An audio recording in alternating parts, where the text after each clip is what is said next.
जय हिंद। नमस्कार साथियों, आप सभी लोगों का मोस्ट वेलकम है आज के इस नए क्लास में। साथियों, आज के इस क्लास में हम सभी लोग जो है पढ़ने वाले हैं एसएससी एमटीएस के एग्जाम के लिए मोस्ट इम्पॉर्टेंट प्रीवियस ईयर के क्वेश्चन को, जो कि साथियों आपके एसएससी एमटीएस के एग्जाम के लिए काफ़ी इम्पोर्टेंट है।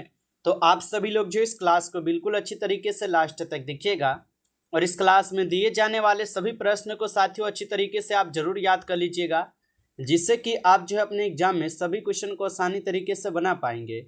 तो चलिए साथियों क्लास को स्टार्ट करते हैं। उनसे पहले यदि आप इस चैनल पर पहली बार जुड़े हैं तो आप इस चैनल को सब्सक्राइब कर लीजिए। साथ ही साथ साथियों ऑल नोटिफिकेशन को आप जरूर ऑल पे दबा लीजिएगा, ताकि जब भी क्लास स्टार्ट हो सबसे पहले क्लास का नोटिफिकेशन आपके पास पहुंच सके। तो आप इस चैनल को साथियों सब्सक्राइब कर लीजिए। साथ ही साथ आप जो इस क्लास को ज़्यादा से ज़्यादा लाइक जरूर कर लीजिएगा। तो चलिए साथियों क्लास को स्टार्ट करते हैं और देखिएगा साथियों क्वेश्चन क्या दिया गया है। क्वेश्चन दिया गया है साथियों कि शाहजहां ने डैश की याद में ताजमहल का जो है यहाँ पर निर्माण किया था। साथियों ये सभी क्वेश्चन बिल्कुल इम्पोर्टेंट और सिलेक्टेड क्वेश्चन लिए गए हैं, जिससे कि साथियों आपके पेपर में 100% ये सभी क्वेश्चन आपको यहाँ से देखने को मिलेंगे। तो अच्छे से आप इन प्रश्न को जरूर याद कर लीजिएगा और बताइए साथियों कि शाहजहां ने डैश की याद में ताजमहल का जो है ना निर्माण किया था। तो आप लोग याद रखिएगा शाहजहां जो है यह किसके याद में जो है ताजमहल का निर्माण किए थे। तो ये मुमताज महल के याद में जो है शाहजहां ताजमहल का निर्माण किए थे। तो साथियों ऑप्शन सी लगाए हैं इस क्वेश्चन का, तो सही जवाब है। अगला प्रश्न है साथियों कि डैश के बीच पानीपत की लड़ाई 1526 में बाबर और डैश के बीच जो है ना लड़ी गई थी। तो पानीपत की जो प्रथम लड़ाई 1526 में हुई थी साथियों, यह किन के बीच लड़ी गई थी। तो साथियों याद रखिएगा आप सभी लोग, यह आपके इब्राहिम लोदी के बीच लड़ा जाता है। तो बाबर और इब्राहिम लोदी आप लोग का यहाँ पे सही जवाब होगा। इस क्वेश्चन का सही जवाब डी साथियों, याद रखिएगा। आगे देखिए प्रश्न आता है साथियों कि बीबी का मकबरा किसके द्वारा जो है ना बनवाया गया था। बताइए कि बीबी का मकबरा जो ये किसके द्वारा बनवाए गए थे। तो बीबी का मकबरा जो ये आजम शाह के द्वारा बनवाए जाते हैं। ऑप्शन बी इस क्वेश्चन का सही जवाब होगा, आजम शाह। अगला प्रश्न है साथियों यहाँ पे कि पृथ्वीराज चौहान के जीवन का वर्णन करने वाला महाकाव्य पृथ्वीरासो किसके द्वारा जो है ना लिखा गया था। बताइए साथियों कि पृथ्वीराज चौहान के जीवन का वर्णन करने वाला महाकाव्य पृथ्वीराज रासो किसके द्वारा जो ये लिखा गया था। तो याद रखिएगा साथियों ये चंद्र बरदाई के द्वारा लिखी जाती है। तो ऑप्शन यहाँ पे आप लोग का 20 क्वेश्चन का सही जवाब है, चंद्र बरदाई हो जाएंगे। अगला प्रश्न है साथियों यहाँ पे कि पृथ्वीराज चौहान ने डैश से विवाह किया था और वह उसके शत्रु जयचंद्र गढ़वाल की पुत्री थी। बताइए साथियों, तो पृथ्वीराज चौहान ने डैश से विवाह किया और वह उसके शत्रु जयचंद्र गढ़वाल की पुत्री थी। तो आप लोग बता देंगे सोम्यू कथा के हो जाएंगे साथियों। ऑप्शन सी यहाँ पे आपका सही जवाब होगा। अगला प्रश्न साथियों यहाँ पे निम्नलिखित में से कौन प्रदूषण के स्रोत बिंदु के उदाहरण नहीं है। तो निम्नलिखित में से कौन प्रदूषण के स्रोत बिंदु के उदाहरण नहीं है। तो साथियों याद रखिएगा वर्षा जल संचयन में मिश्रित प्रदूषक हो जाएंगे। ऑप्शन यहाँ पे आप लोग का डी इस क्वेश्चन का यहाँ पे सही जवाब होगा। आगे देखिए साथियों क्वेश्चन आपका आता है कि निम्नलिखित में से किस राज्य में साक्षरता दर सबसे अधिक है। साथियों ये सभी क्वेश्चन काफ़ी इंपॉर्टेंट और वीवीआई सेलेक्टेड क्वेश्चन लिए गए हैं, जिससे कि आपके पेपर में साथियों 100% यहाँ से क्वेश्चन आपको देखने को मिलेंगे। तो आप अच्छे से इन प्रश्न को जरूर याद कर लीजिएगा और बताइए साथियों कि निम्नलिखित में से किस राज्य में साक्षरता जो है दर सबसे अधिक हो जाएंगे। तो साथियों याद रखिएगा मिजोरम में हो जाएंगे। ऑप्शन डी इस क्वेश्चन का आपका सही जवाब है, मिजोरम। अगला प्रश्न है साथियों यहाँ पे कि सियाचिन ग्लेशियर पर विवाद किसके बीच है। बताइए साथियों कि सियाचिन ग्लेशियर पर विवाद जो है ये किसके किसके बीच है। तो याद रखिएगा साथियों सियाचिन ग्लेशियर पर जो है भारत और पाकिस्तान का विवाद है। तो ऑप्शन यहाँ पे आप लोग का सी हो जाएंगे, भारत और पाकिस्तान हो जाएंगे। अगला प्रश्न है साथियों यहाँ पे कि तुई रियाल हाइड्रो पावर प्रोजेक्ट किस राज्य में स्थित है। साथियों बताइए कि तुई रियाल हाइड्रो पावर प्रोजेक्ट जो है ये किस राज्य में स्थित हो जाएंगे। तो साथियों ये आपके मिजोरम राज्य में है। ऑप्शन आपका 20 क्वेश्चन का सही जवाब है मिजोरम राज्य। अगला प्रश्न है साथियों कि समुद्र की चौड़ी प्रवेशिका जो आमतौर पर अवतल आकार की होती है उसे किस नाम से भी जाना जाता है? बताइए साथियों कि समुद्र की चौड़ी प्रवेशिका जो आमतौर पर अवतल की आकार की होती है और उसे किस नाम से जाना जाता है?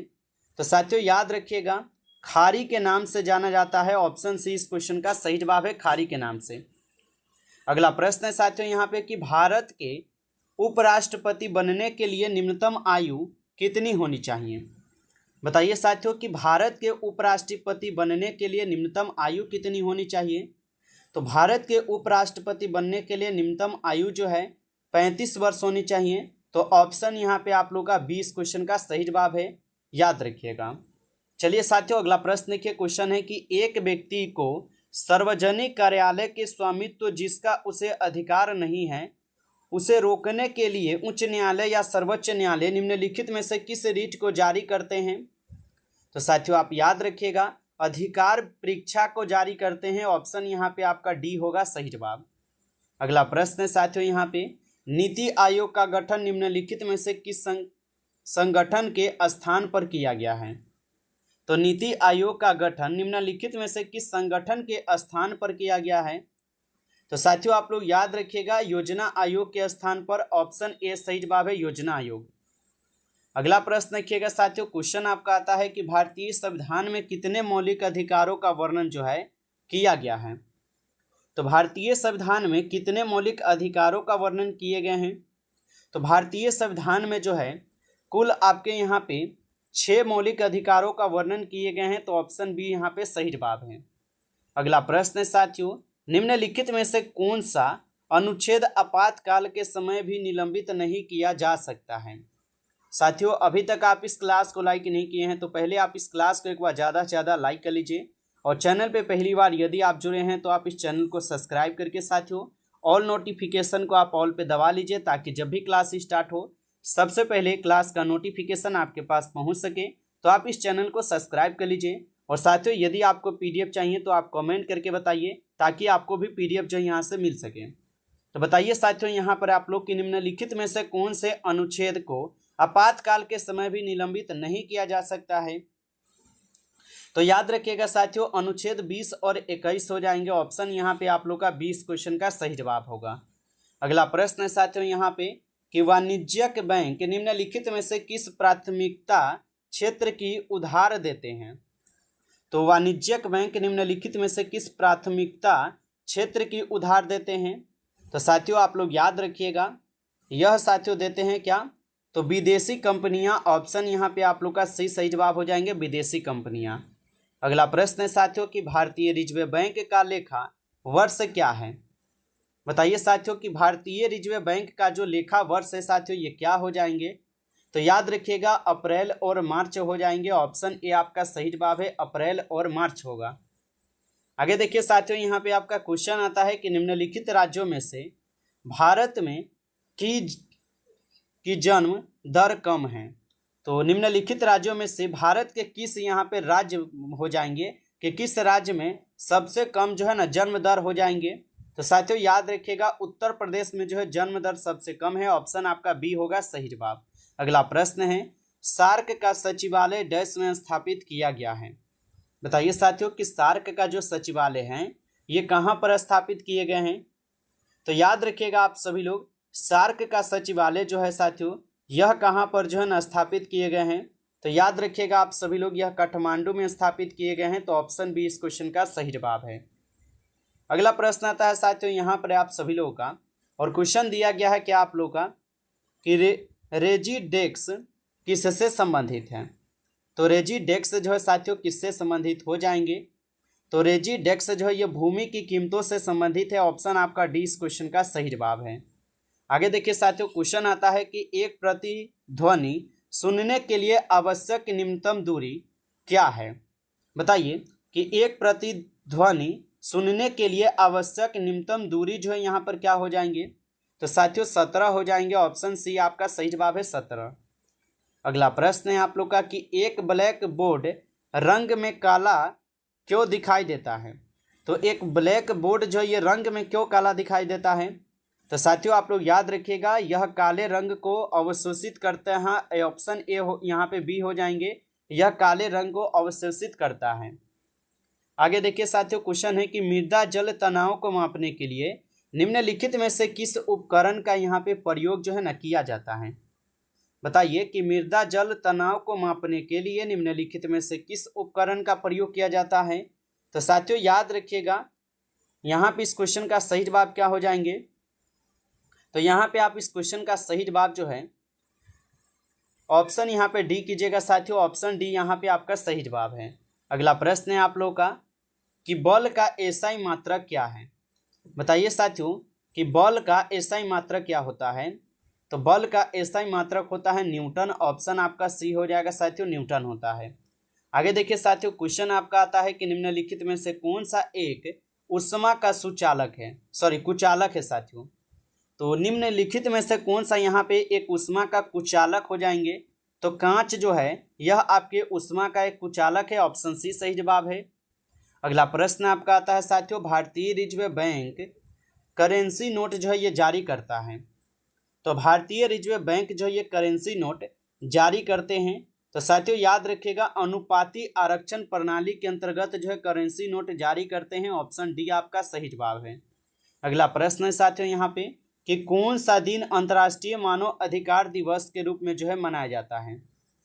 तो कौन सा दिन जो है अंतर्राष्ट्रीय मानव अधिकार दिवस के रूप में मनाया जाता है? तो साथियों आप लोग जो है याद रखिएगा 10 दिसंबर मनाई जाती है। ऑप्शन ए आपका सही जवाब है, 10 दिसंबर। अगला प्रश्न आपका आता है कि 1959 तक पाकिस्तान की राजधानी थी। बताइए कि 1959 तक जो है पाकिस्तान की राजधानी कौन सी थी? तो 1959 तक देखा जाए तो पाकिस्तान की राजधानी साथियों कराची थी। ऑप्शन आपका बी हो जाएगा इस क्वेश्चन का सही जवाब, कराची। अगला प्रश्न है साथियों यहाँ पर, भारत की सिलिकॉन वैली स्थित है। तो भारत की सिलिकॉन वैली जो है साथियों कहाँ पर स्थित हो जाएंगे? तो भारत की सिलिकॉन वैली जो है साथियों ये कहाँ पर स्थित होगा?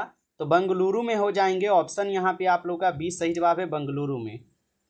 आगे देखिए साथियों, क्वेश्चन है कि इंडिया बीन्स फ्रीडम नामक पुस्तक के लेखक यहाँ पर कौन है? तो इंडिया बीन्स फ्रीडम नामक पुस्तक के लेखक कौन हो जाएंगे? तो साथियों याद रखिएगा, इंडिया बीन्स फ्रीडम नामक पुस्तक के लेखक जो है यहाँ पे मौलाना अब्दुल कलाम आज़ाद हो जाएंगे। तो ऑप्शन यहाँ पे आप लोग बी कीजिएगा, सही जवाब आप सभी लोग। अगला प्रश्न आपका आता है, और प्रश्न क्या दिया गया है आप सभी लोग का यहाँ पे कि जवाहर रोजगार योजना क्रियान्वित की जाती है। तो जवाहर रोजगार योजना जो ये क्रियान्वित की जाती है, तो साथियों आप लोग याद रखिएगा ये केंद्रीय सरकार द्वारा की जाती है, सेंट्रल गवर्नमेंट के द्वारा। ऑप्शन डी आपका सही जवाब होगा। अगला प्रश्न है साथियों यहाँ पर कि लोकसभा आयोजित करने के लिए अपेक्षित गणपूर्ति जिसको कोरम बोलते हैं, तो गणपूर्ति क्या है? बताइए। तो लोकसभा आयोजित करने के लिए अपेक्षित गणपूर्ति क्या होगा साथियों? तो याद रखिएगा 1/10 हो जाएंगे। ऑप्शन आपका सी इस क्वेश्चन का सही जवाब है। अगला प्रश्न है कि संसदीय प्रकार की सरकार में वह बराबर बालों में पहला होता है। तो संसदीय प्रकार की सरकार में वह बराबर बालों में पहला होता है, तो साथियों ये राष्ट्रपति जी हो जाएंगे जो कि पहले होते हैं। ऑप्शन ए सही जवाब है। अगला प्रश्न है आपका कि गांधी जी के विदेश वस्तुओं के बहिष्कार के आंदोलन का लक्ष्य क्या है? तो गांधी जी के विदेश वस्तुओं के बहिष्कार के आंदोलन का लक्ष्य जो है साथियों यहाँ पर क्या हो जाएंगे? तो कुटीर उद्योगों को प्रोत्साहन देना। ऑप्शन आपका यहाँ पे डी इस क्वेश्चन का सही जवाब होगा। अगला प्रश्न है आप लोग का कि भारत के राष्ट्रपति पद के लिए निर्धारित अधिकतम आयु सीमा क्या है? तो भारत के राष्ट्रपति पद के लिए निर्धारित अधिकतम आयु सीमा क्या है? तो अधिकतम पूछा साथियों, तो ये अधिकतम हो जाएंगे यहाँ पे कितना बताइए आप सभी लोग? तो राष्ट्रपति के लिए कोई भी यहाँ पे सीमा जो निर्धारित ही नहीं की गई है, यानी कि इसका यहाँ पे कोई भी नहीं होगा, कोई अधिकतम आयु सीमा नहीं है। राष्ट्रपति जब तक चाहे तब तक रह सकते हैं, बाकी वह चुनाव के जरिए आ सकते हैं, ठीक है, याद रखिएगा। और राष्ट्रपति बनने के लिए आपको 35 वर्ष उम्र चाहिए, और कब तक रहिएगा इसका कोई निर्धारित सीमा नहीं तय की गई है, यानी कि यहाँ पर कोई भी नहीं होगा साथियों, याद रखिएगा। नमस्कार साथियों, इस क्लास में कुल आपके 35 क्वेश्चन थे। जो कि काफ़ी इंपॉर्टेंट क्वेश्चन थे साथियों ये सभी क्वेश्चन। साथियों यदि आपको ये क्लास अच्छा लगा हो तो आप इस क्लास को ज़्यादा से ज़्यादा लाइक कर लीजिएगा। चैनल पे पहली बार साथियों जुड़े हैं तो आप इस चैनल को सब्सक्राइब कर लीजिए और सब्सक्राइब करके आप ऑल नोटिफिकेशन को जरूर ऑल पे दबा लीजिए, ताकि जब भी क्लास स्टार्ट हो साथियों सबसे पहले क्लास का नोटिफिकेशन आपके पास पहुंच सके। तो साथियों आप इस चैनल को जरूर सब्सक्राइब कर लीजिए। यदि आपको पीडीएफ चाहिए तो आप कमेंट करके बताइए, ताकि आपको पीडीएफ डाउनलोड करने के लिए हम लिंक आपको जो है प्रोवाइड कर सके और आप वहां से पीडीएफ को डाउनलोड करके रिवीजन भी कर पाएंगे। चलिए फिर मिलते हैं साथियों एक नई टॉपिक के साथ नेक्स्ट क्लास में। तब तक के लिए जय हिंद, जय भारत।